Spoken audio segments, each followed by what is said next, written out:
Hey everyone. On the story for today. My sister insulted my small wedding, not knowing we actually paid for her expensive one. My husband and I have been married for 5 years, and I thought we had a pretty stable life.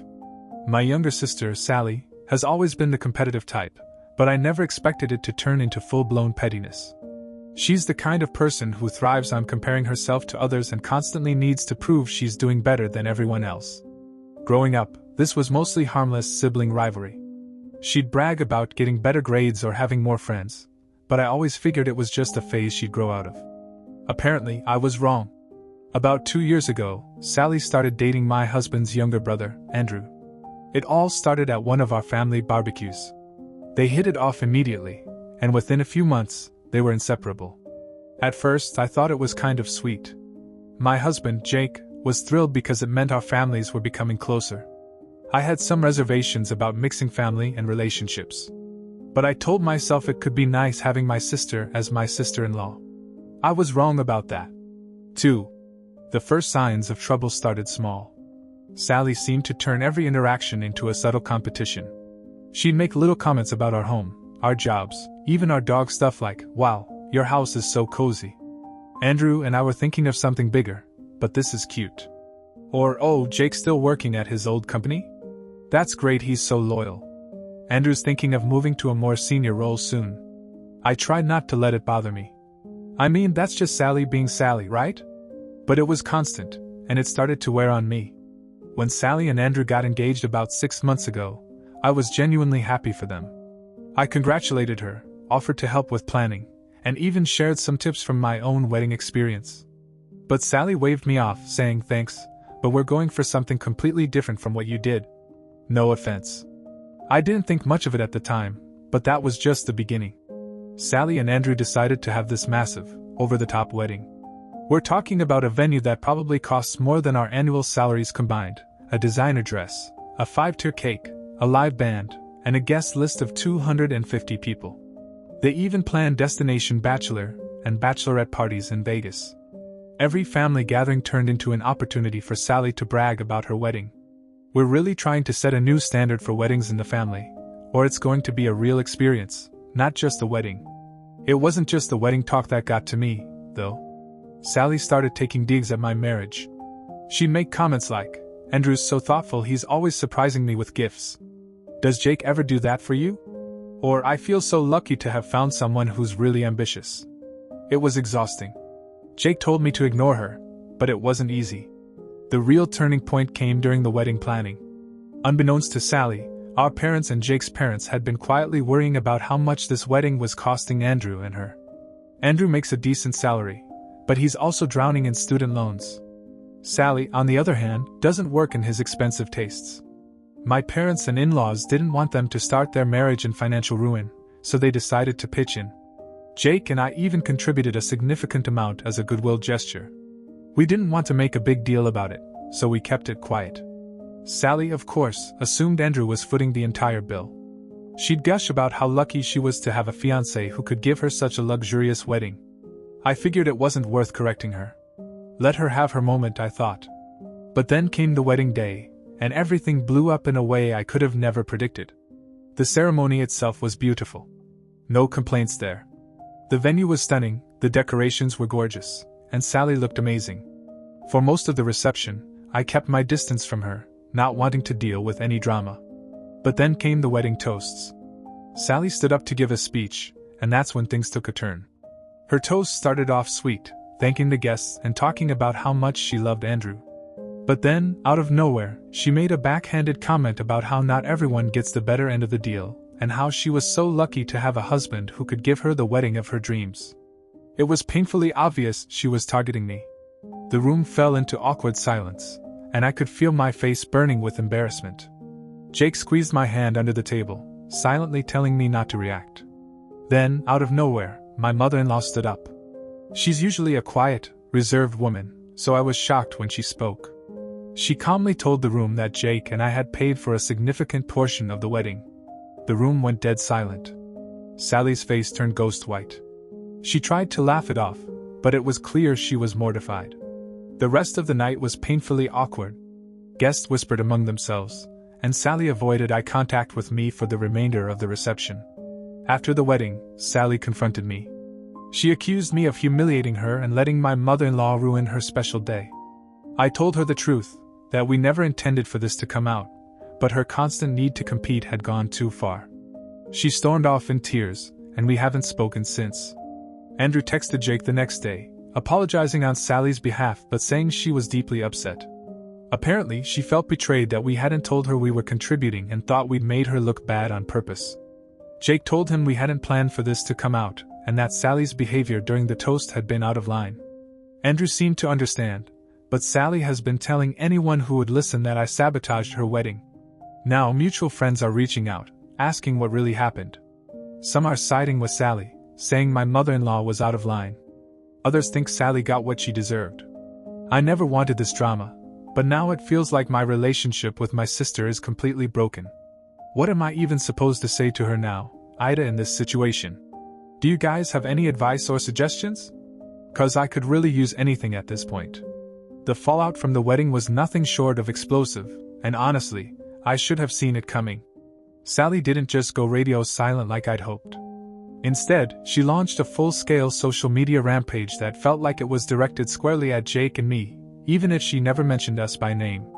It started the very next day with cryptic Instagram stories.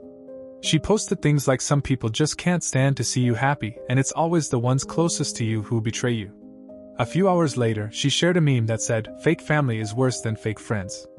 At first, I tried to give her the benefit of the doubt, thinking maybe she was venting about something else. But then came the posts, and there was no mistaking who they were about. She wrote this long, dramatic status about how some people pretend to support you but only do it to control you and take credit for your success.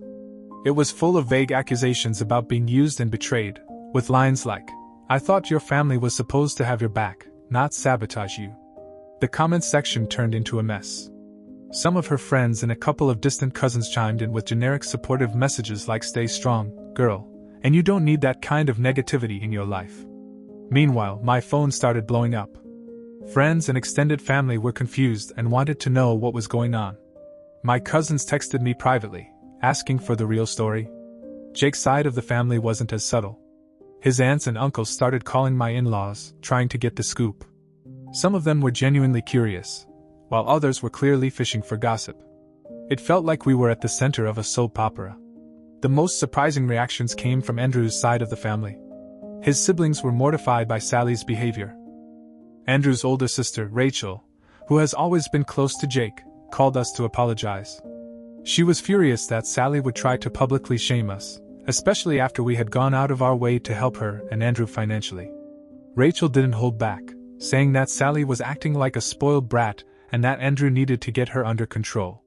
I didn't disagree, but I still felt awkward about the whole thing. Our mothers were caught in the middle of all this chaos. My mom was heartbroken by Sally's behavior. She called me in tears, saying she didn't understand why Sally was doing this and asking if there was any way to fix it. On the other hand, Jake's mom, who had been the one to spill the beans at the wedding, was more pragmatic. She told me she didn't regret speaking up because someone had to put Sally in her place, but she also felt bad about how messy things had gotten. The two moms were in constant communication, trying to figure out how to manage the situation and prevent it from escalating further. My mom suggested we all sit down and have a family meeting, but Jake's mom shot that idea down immediately. She said that Sally isn't ready to hear reason right now and that she's too focused on playing the victim. Things only got worse when Sally took her drama offline and started reaching out to people directly. She called one of my closest friends, Sarah, and unloaded her version of the story. According to Sarah, Sally claimed that Jake and I had deliberately humiliated her at her wedding to make ourselves look good. She said I had always been jealous of her, and that this was my way of getting back at her. Sarah didn't buy it, thankfully, but the fact that Sally was dragging my friends into this was infuriating. I found out later that she'd also reached out to some of Jake's cousins, trying to sway them to her side. A few of them told her point blank to drop it, but others just listened and stayed neutral. The biggest blow came when Sally went after our parents. She called my mom, accusing her of taking my side and not supporting her enough. My mom tried to reason with her, saying that she loved both of us and just wanted the family to move past this, but Sally wasn't having it. She accused my mom of always favoring me and said she felt like an outsider in her own family. That phone call left my mom devastated. Sally also called Jake's mom, demanding an apology for what had happened at the wedding. Jake's mom refused, saying she had only spoken up because Sally's toast was uncalled for and hurtful. She told Sally that she should be grateful for all the support she'd received instead of trying to tear everyone down. That didn't go over well. Sally hung up on her, and the two haven't spoken since. Andrew, meanwhile, was caught in the middle. Jake and I didn't hear much directly from him during this time, but Rachel told us that he was completely stressed out and unsure how to handle Sally's outbursts. According to Rachel, Andrew felt guilty about the whole situation but didn't want to upset Sally by defending us too strongly. It sounded like he was trying to play peacemaker, but it wasn't working. Jake and I tried to keep our heads down and not engage with Sally's antics, but it was hard to ignore the ripple effects. Some of our mutual friends started distancing themselves, probably because they didn't want to get dragged into the drama. A few even unfollowed Sally on social media because her constant ranting was getting to be too much. The final straw came about a week after the wedding when Sally sent me a long, rambling email. It was full of contradictory emotions, anger, hurt, and a weird sort of entitlement. She accused me of ruining her wedding, being jealous of her, and trying to steal her spotlight. She also demanded an apology from me and Jake, as well as a promise to stay out of her life if we couldn't be supportive. I didn't respond. At this point, I don't know if there's anything I could say that would make things better. Jake agrees that it's best to just let her cool off, but part of me wonders if this is something she'll ever get over. Things took a dramatic turn when Sally crossed a line I never imagined she'd dare to cross. She showed up at my workplace. It was a normal Monday morning. I was at my desk, trying to get through emails, when the receptionist buzzed to let me know someone was there to see me. I wasn't expecting anyone, so I was a little confused, but I told her to send them up. Moments later, Sally burst through the office door. Before I could even process what was happening, she launched into a tirade. She started yelling about how I had betrayed her, ruined her wedding, and made her look like a fool. My coworkers stopped what they were doing and stared, their jaws practically on the floor. I could feel the heat rising in my face as I tried to stay calm and ask her to leave. But Sally wasn't having it. She started screaming louder, accusing me of sabotaging her and stealing her moment. Her voice echoed down the hallway, and I could see people peeking out of their offices to see what was going on. Security was called, and 2 guards arrived within minutes. They tried to escort her out, but she made a scene in the lobby, shouting that I was a fake sister and that our entire family had conspired against her. By the time she was finally removed from the building, I was mortified. My boss, who had witnessed most of the spectacle, called me into his office. I thought for sure I was about to get reprimanded. Instead, he surprised me. He was kind and understanding, saying that he knew family drama could get messy. He reassured me that my job was safe and even offered me a few days off to recover. He mentioned that he knew Jake through mutual professional connections and had heard good things about us, which was a relief in such a stressful moment. When Jake found out, he was livid. He couldn't believe Sally had stooped so low. He wanted to file a restraining order immediately, but I wasn't sure if we were ready to take that step. The mental toll of her actions, however, was undeniable.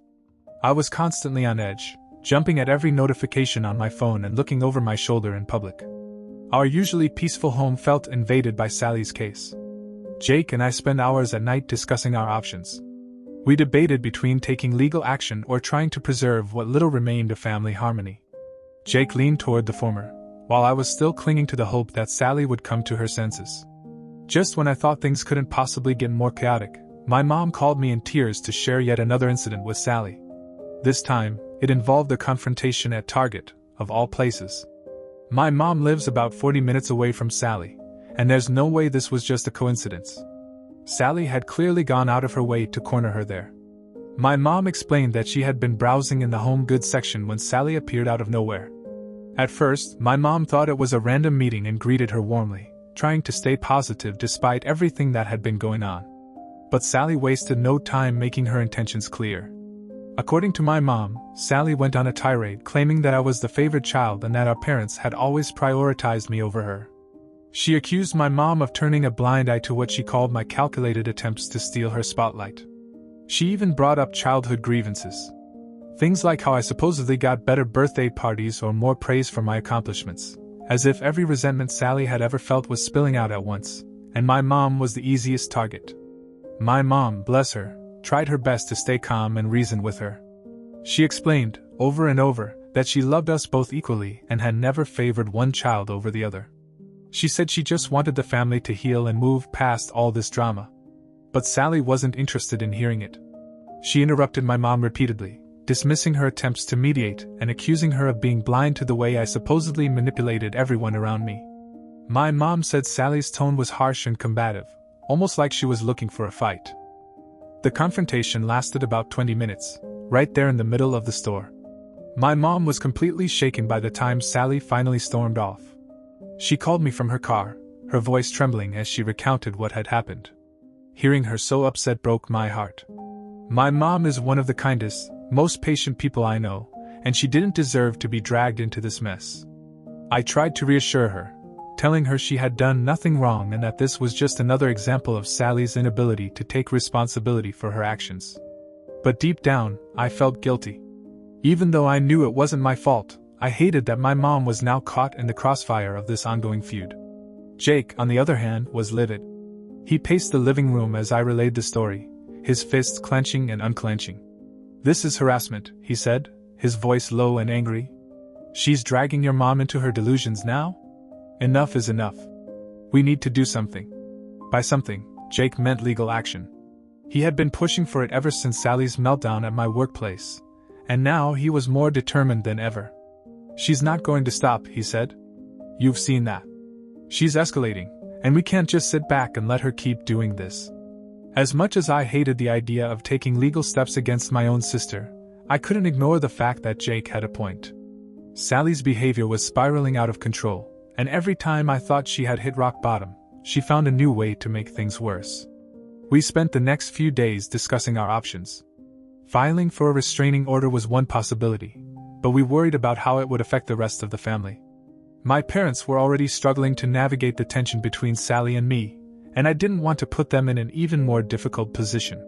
At the same time, I knew we couldn't keep letting Sally bulldoze through our lives unchecked.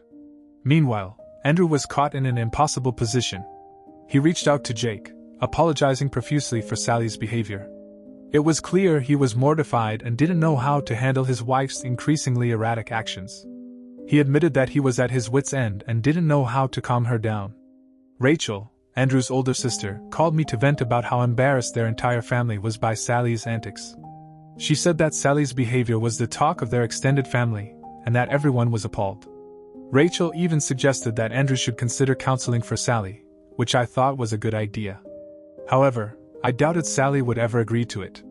Sally's social media attacks continued, but now they included vague references to being harassed and not feeling safe. She posted a photo of herself with the caption, "Some people want to see you fall, but I'll keep standing tall." Her followers, who were mostly in the dark about the full story, flooded her comments with support. To make matters even more awkward, some mutual friends started distancing themselves from both of us.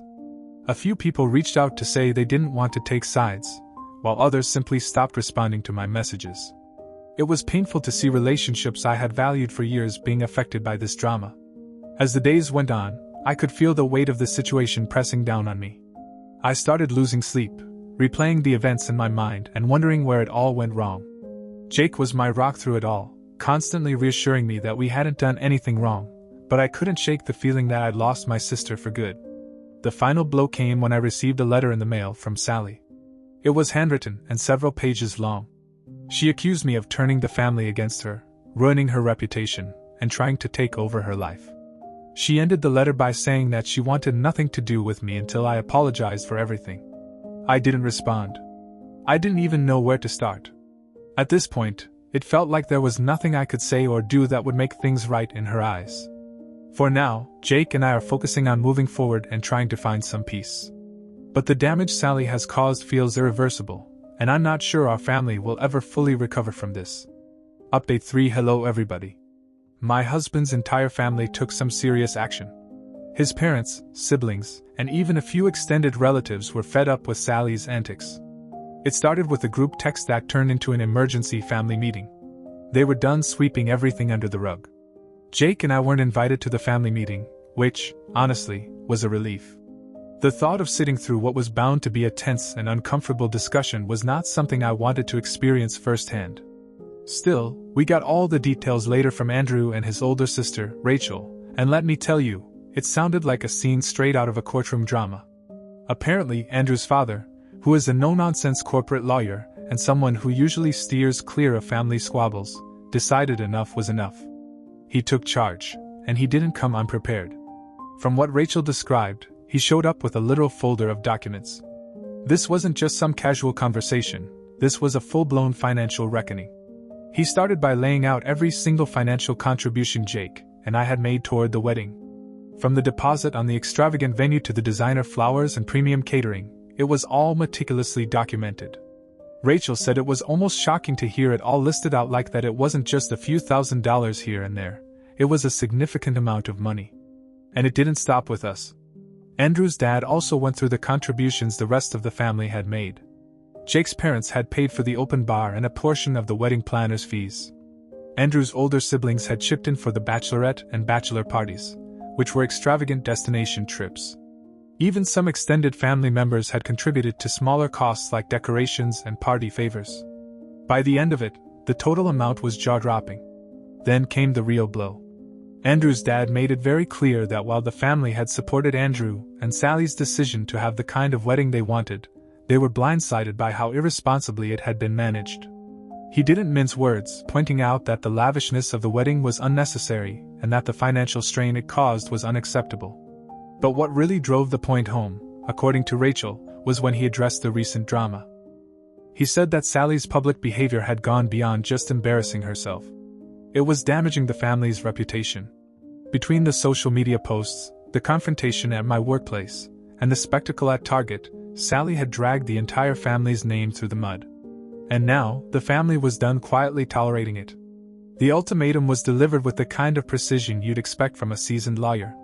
Sally and Andrew were told they had two options.